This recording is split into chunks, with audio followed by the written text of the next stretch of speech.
खैर खैरियत से होंगे और सर्दियों की छुट्टियां एंजॉय कर रहे होंगे। जैसे कि जानते हैं कि लास्ट 18 दिसंबर से सर्दियों की छुट्टियां हो गई हैं।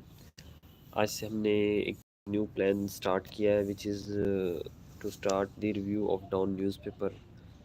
एक्चुअली इस चीज़ का आइडिया कैसे आया, सबसे इम्पोर्टेंट चीज़ ये है, और ये आप लोगों के लिए और मेरे लिए, हम दोनों के लिए क्यों काफ़ी इम्पोर्टेंस की हामिल है।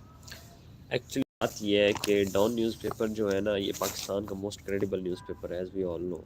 ठीक है, बट इसके रिव्यू इसलिए कि ताकि हम ज़्यादा से ज़्यादा करंट अफेयर्स के बारे में नॉलेज हासिल कर सकें, क्योंकि ये most government tests as well as institutes में जो है अपना काफ़ी इंपॉर्टेंस की हामिल होती है, और इसके काफ़ी एमसीक्यू होते हैं। सो डे टू डे हम थोड़ा सेशन करें तो ये हमारे लिए एक अच्छी चीज़ रह जाएगी।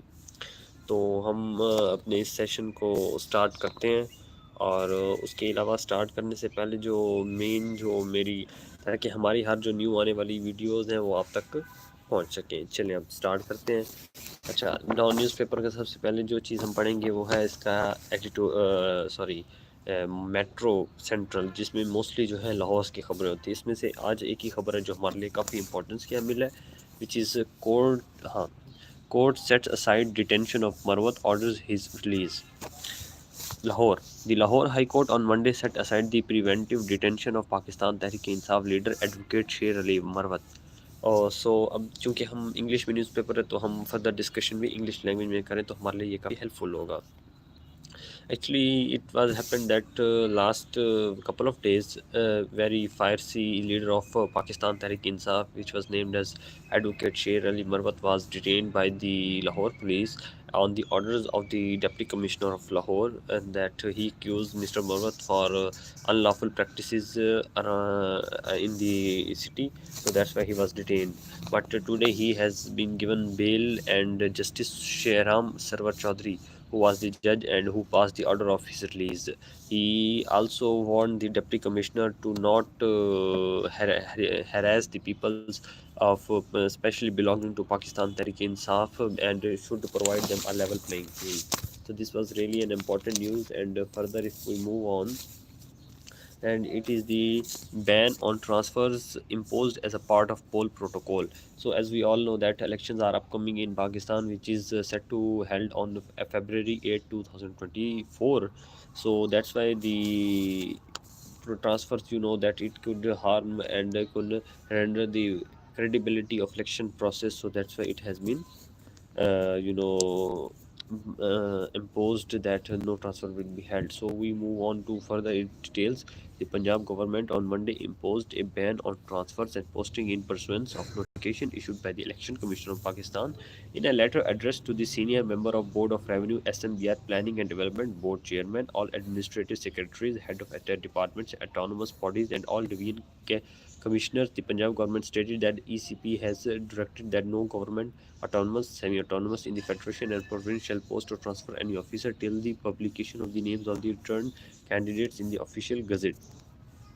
So this was very an important news. So as we further move on, so we move on to the national news, which is really important for all of us. So moving towards the national news.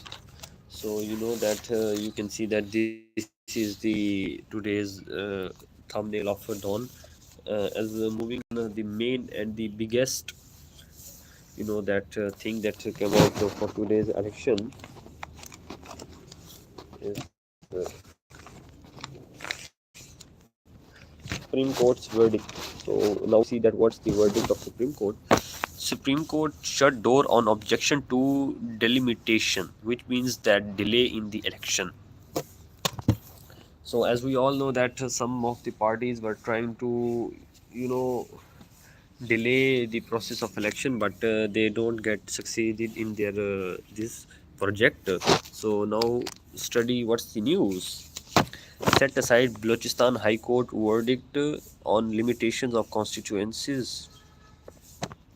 Says objection to delimitation can't accept on once poll timetable is issued. Justice Masood asks why everyone wants election to be delayed. Justice Attar Minullah wonders how High Court could assume election commission's jurisdiction. So care, as we all know that the caretaker prime minister of Pakistan, so the caretaker prime minister of Pakistan, you know that he tried and has implemented the various plans regarding the expulsion of Afghan refugees from the Pakistan. As we all know that it is not, some people in the Pakistan says that it's a good thing and some says that it's not. So according to the prime minister, so we read that what he has said in the newspaper called as the Telegraph, which is the newspaper in Britain. So in which he said that our proposal for the expulsion of Afghan refugees is just simple as the UK's Rwanda plan. So that's also a very good plan. Zardari make promises for Balochistan's uplift. Okay, as we know that Asif Ali Zardari, which is the most prominent personality in the politics of Pakistan, he has made very big promise for the Balochistan uplift. So now, what should we should discuss on it? That why every Zardari has made promises and Balochistan, and will this promise will be fulfilled or not? As we all know that Balochistan is the most underdeveloped province of Pakistan as compared to the rest of provinces, and especially comparison to Punjab. Balochistan has seen a lot of hurdles in its development plans. Either it's because of the militants which has incorporated into the Balochistan, or it's due to the external causes, whatever they are. We don't get into its discussion. So it doesn't get so much development since the inception of Pakistan. So no, the point is that will Mr. Asif Ali Zardari will be, that succeed in making his promises true. So according to my opinion, I think that it's just pre-election promises which become null and void after the election, because they just need to take out their seats and just and they don't care about the people. Also we all know that politicians, they had nothing to do with the people, they had just to do with their own interests, as well as their that run for the sake of very good positions in the federation. So several further we move on to this news that it comes to the development with the help of China. Ex caretaker minister Bhukti also joined the Pakistan People's Party. So this was the total news, and further we move to the most important part of the news, which is the editorial section. So today we see that editorial section. What's written in the editorial section, and what's it do with us?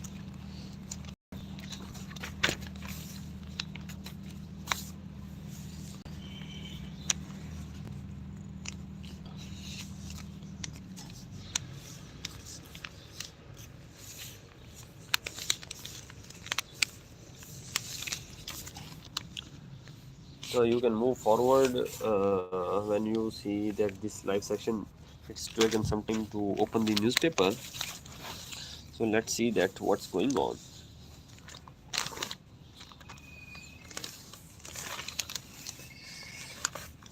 Oh, should it open? Just taking a lot of photos.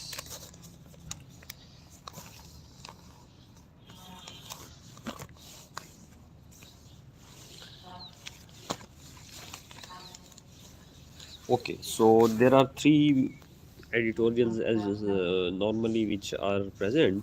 So first of all, we discuss all of them and should consider that what they have said in it. So we should move a little bit towards this side. Okay, I think that it's a very good thing. Okay, so first of all, the editorial is around about the balanced ballots. So what it has said, so should we consider it that balanced ballots.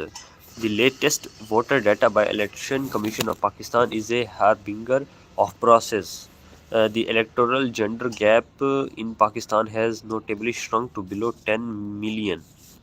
with the overall voter count soaring beyond 128 million, which is 12 crore and 80 lakh in Pakistani language. Women now represent the 46.13% of the electorate. This shift, while heartening, underscores an ongoing challenge: the need for sustained efforts to further reduce this gap and enhanced women's participation in our democratic process. The reduced gender gap, albeit significant, is unevenly distributed across the province Punjab, with the disparity of over 5 million leads in gender disparity among voters, followed by Sindh, KP, and at the last is Balochistan. While Punjab boasts a district with more than 48% female voters, are like South Waziristan, lower in KP, consider low female voter percentage with the 34.54. This contrast not only reflects the varied socio-political landscape of these provinces but also signals where targeted interventions are most needed. The responsibility to further narrow this gap rests significantly on the shoulders of political parties.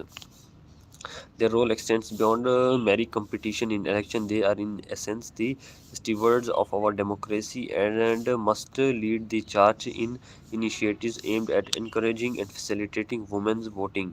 This duty encompasses a range of actions from awareness campaign to implementation of measures such as ensuring the availability of safe and accessible polling stations and addressing the socio-cultural barriers that impede women's political participation. In addition, the role of communities in shaping attitudes towards the women voting right cannot be underestimated. So this was about the ballots and about the gender gap which is seen in the election.